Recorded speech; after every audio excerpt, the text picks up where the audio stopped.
Let's mic history को जानो।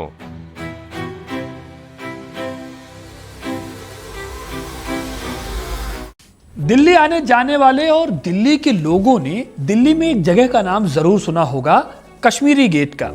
यह दिल्ली मेट्रो का एक बहुत बड़ा स्टेशन है। इसके अलावा बहुत सारे लोग कश्मीरी गेट को ISBT या कश्मीरी गेट बस अड्डे और भीड़ भाड़ वाले एक और इलाके के नाम पर ही जानते हैं। लेकिन इस कश्मीरी गेट के पीछे बंद है एक ऐसा डार्क चैप्टर जिसे जानकर आप हैरान रह जाएंगे। यह गेट जो आज चुपचाप खड़ा है, एक भयानक तूफान का गवाह रहा है। असल में कश्मीरी गेट सिर्फ एक बस अड्डा या मेट्रो स्टेशन नहीं है, बल्कि अपने आप में एक जिंदा इतिहास है। अब सवाल आता है कि इस जगह का नाम कश्मीरी गेट क्यों पड़ा। यह जगह जिसने पिछले करीब 400 सालों से दिल्ली को कई बार बदलते देखा है, इसका इतिहास बहुत ही रोचक है। आज के इस वीडियो में मैं आपको रूबरू कराऊंगा कश्मीरी गेट के काले इतिहास से, क्योंकि अपना इतिहास नहीं जानोगे तो खुद को कैसे पहचानोगे। बात है 1638 की, जब मुगल बादशाह शाहजहां ने तय किया कि उन्हें आगरा की तंग गलियों में नहीं रहना। उनको खुली सड़कों पर पूरे शहर को अपना जुलूस दिखाना पसंद था। इसीलिए उन्होंने तय किया कि एक नई राजधानी बनाई जाएगी, और इसी तरह से नींव पड़ती है दिल्ली के एक और शहर की, जिसे शाहजहानाबाद कहा गया। आज की तारीख में जिसे आप पुरानी दिल्ली के नाम से जानते हैं। इसी पुरानी दिल्ली में मौजूद है लाल किला। बादशाह ने इस शहर को चारों तरफ से एक ऊंची और मजबूत दीवार से घेर दिया था। ये दीवार इतनी मजबूत थी कि दुश्मनों को दूर रख सकती थी और शहर को सुरक्षा दे सकती थी।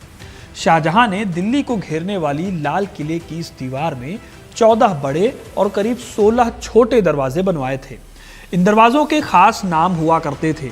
इन्हीं में से एक बेहद खास दरवाजा था कश्मीरी गेट। कश्मीरी गेट का नाम कश्मीरी गेट इसलिए रखा गया क्योंकि यह दरवाजा उत्तर की ओर खुलता था और यहाँ से निकलकर बादशाह कश्मीर की यात्रा के लिए जाते थे। यहाँ से जो सड़क निकलती थी वो सीधे ग्रैंड ट्रंक रोड से जुड़कर लाहौर और फिर आगे कश्मीर तक जाती थी।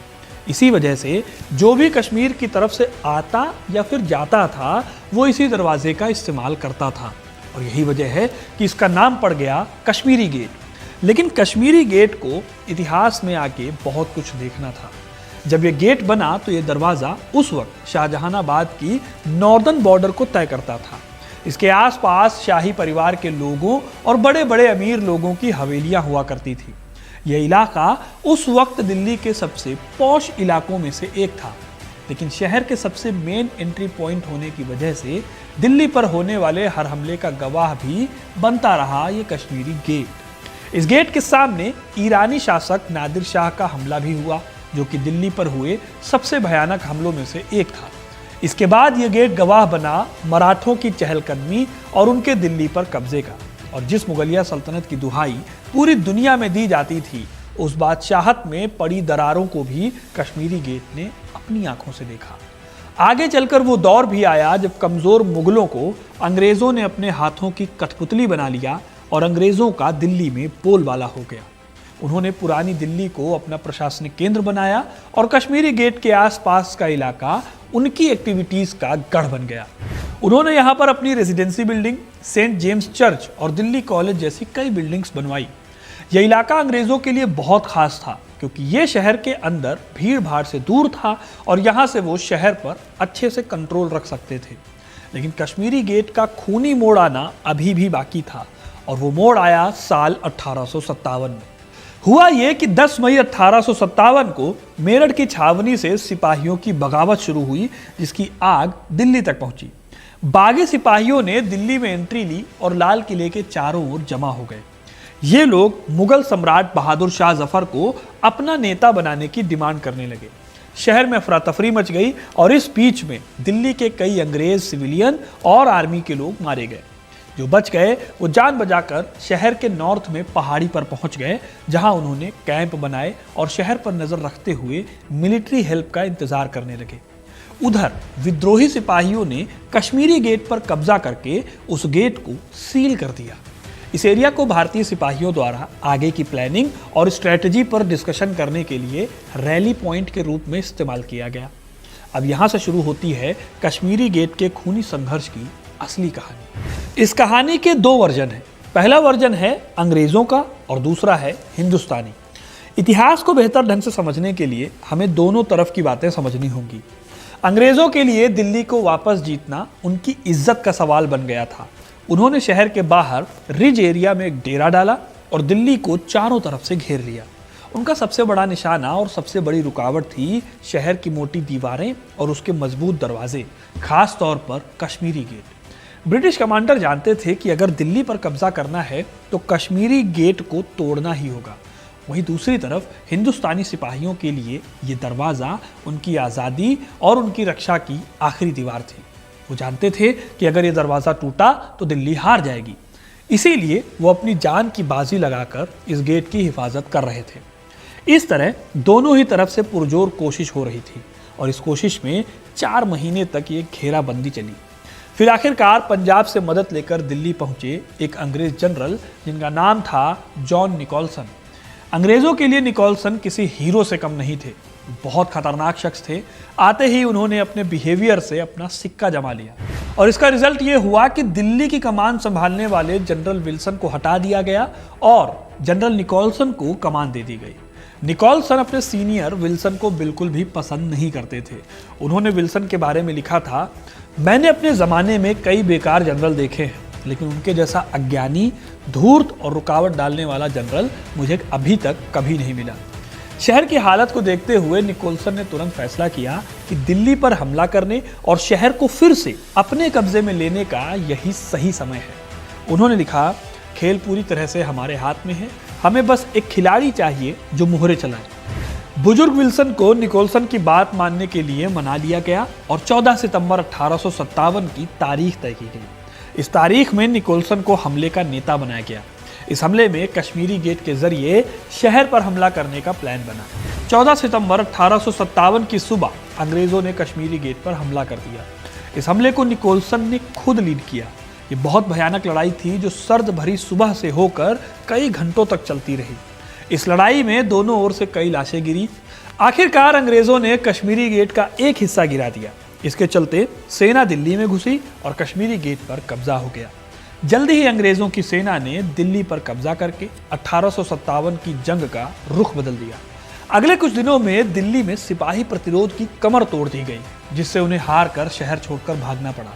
बहादुर शाह जफर को गिरफ्तार करके उनके बेटों को उनकी आंखों के सामने गोली मारी गई और उन्हें रंगून भेज दिया गया। हालांकि ये सब देखने के लिए अंग्रेजों के हीरो निकोलसन वहां नहीं थे, क्योंकि निकोलसन को गोली लगी थी और वो बहुत ज़्यादा घायल हो गए थे।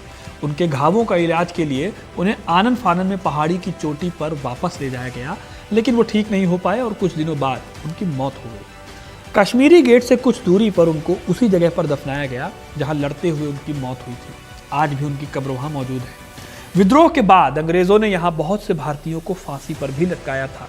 ये एक तरह से अंग्रेजों का बदला था और वो दिखाना चाहते थे कि उनकी सत्ता को चैलेंज नहीं किया जा सकता। कश्मीरी गेट, जो कभी दिल्ली का गौरव था, इस समय पर डर और दहशत का सिंबल बन गया था। ये जगह अंग्रेजों की जीत का सिंबल बन गई। उन्होंने पुरानी दिल्ली को रीऑर्गेनाइज किया और कश्मीरी गेट के आसपास का इलाका और वहाँ पर ब्रिटिश बस्ती को डेवलप किया, जो कश्मीरी गेट से कुछ ही दूरी पर आज की डेट में सिविल लाइंस के नाम से जानी जाती है।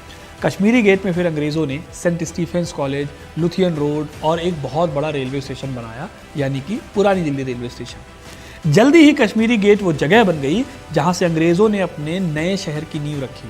यहाँ का माहौल बदल गया था। अब यहाँ नवाबों के काफिले नहीं, बल्कि ब्रिटिश अफसरों की बग्घियाँ और रेल की सीटियाँ सुनाई देती थी। हालांकि एक दिलचस्प बात यह भी थी कि इतना सब कुछ डेवलप कराने के बाद अंग्रेज़ों ने इस गेट को दोबारा नहीं बनवाया, ना ही इसकी मरम्मत करवाई। उन्होंने जानबूझकर इसे टूटी फूटी हालत में छोड़ दिया। क्यों? क्योंकि वो इसे एक निशानी बनाना चाहते थे, एक ऐसी निशानी जो हर हिंदुस्तानी को ये याद दिलाए कि अंग्रेज़ों से बगावत करने का अंजाम क्या होता है। उन्होंने इस टूटे हुए गेट को विक्ट्री मेमोरियल यानी जीत के स्मारक में बदल दिया। फिर आज़ादी के बाद वक्त बदला। आज़ादी के बाद इसे रेनोवेट किया गया। आज भी आपको कश्मीरी गेट में 2 चौड़े मेहराब मिलेंगे, एक एंट्री के लिए और दूसरा एग्जिट के लिए। ये इतने बड़े हैं कि आसानी से शाही जुलूस गुजर जाए, जैसा कि शाहजहां चाहते थे। आज़ादी के बाद कश्मीरी गेट अंग्रेज़ों की जीत का सिंबल नहीं रहा, बल्कि वो 1857 के शहीदों की कुर्बानी की याद दिलाने लगा। लेकिन फिर डेवलपमेंट की एक दौड़ शुरू हुई। दिल्ली फैलती रही, आबादी बढ़ती रही और कश्मीरी गेट के पास बन गया इंटरस्टेट बस टर्मिनस यानी ISBT। फिर यहाँ पर आया मेट्रो स्टेशन। धीरे धीरे ये जगह दिल्ली का सबसे बड़ा ट्रांसपोर्ट हब बन गई और इस नई पहचान की चकाचौंध में उस पुराने गेट की कहानी कहीं खो सी गई। आज लाखों लोग कश्मीरी गेट के पास से गुजरते हैं, लेकिन शायद कुछ 100 लोगों की ही नज़र इस पर पड़ती होगी। कश्मीरी गेट के साथ सबसे बड़ी जो ट्रेजेडी हुई है वो यही है कि इतिहास में इस जगह को लगभग भुला दिया गया। यहाँ लोग मेट्रो पर चढ़ते तो हैं, लेकिन शायद ही किसी को पता होगा कि कश्मीरी गेट का नाम कश्मीरी गेट क्यों है। वैसे क्या आपको ये कहानियाँ या कश्मीरी गेट के बारे में जो बातें मैंने आपको बताई पता थी? क्या आपको कश्मीरी गेट के कश्मीरी गेट नाम होने का मतलब पता था? कमेंट पे अपनी राय ज़रूर बताइएगा। वीडियो को लाइक और शेयर करना ना भूलें और ऐसी इंटरेस्टिंग कहानियों के लिए, इतिहास से जुड़े रहने के लिए हिस्ट्री कनेक्ट को सब्सक्राइब ज़रूर करें। धन्यवाद।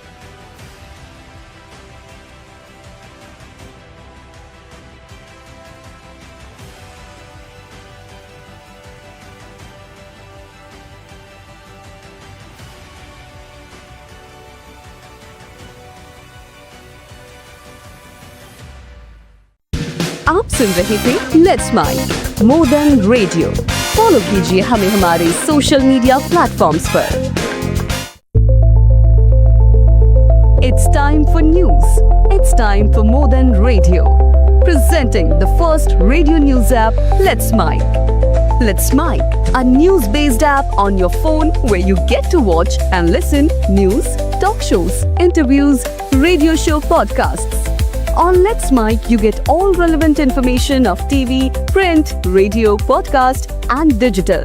Let's Mic talks about every segment of life.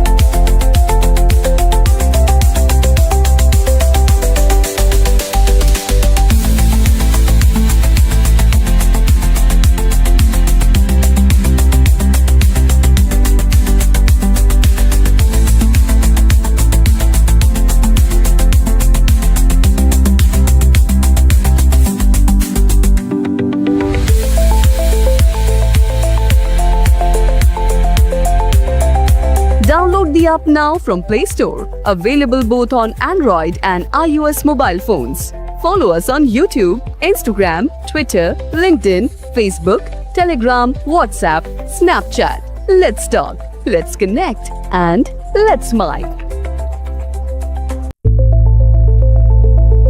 It's time for news. It's time for more than radio. Presenting the first radio news app, Let's Mic. Let's Mic, a news-based app on your phone where you get to watch and listen news, talk shows, interviews, radio show podcasts.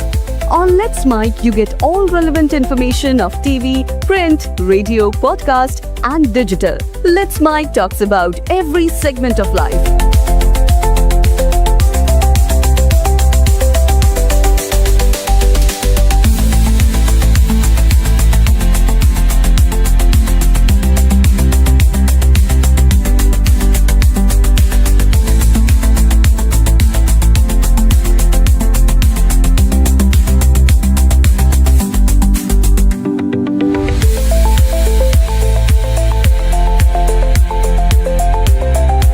Download the app now from Play Store. Available both on Android and iOS mobile phones. Follow us on YouTube, Instagram, Twitter, LinkedIn, Facebook, Telegram, WhatsApp, Snapchat. Let's talk, let's connect, and let's mic. It's time for news. It's time for more than radio. Presenting the first radio news app, Let's Mic. Let's Mic, a news-based app on your phone where you get to watch and listen news, talk shows, interviews, radio show podcasts. On Let's Mic, you get all relevant information of TV, print, radio, podcast, and digital. Let's Mic talks about every segment of life.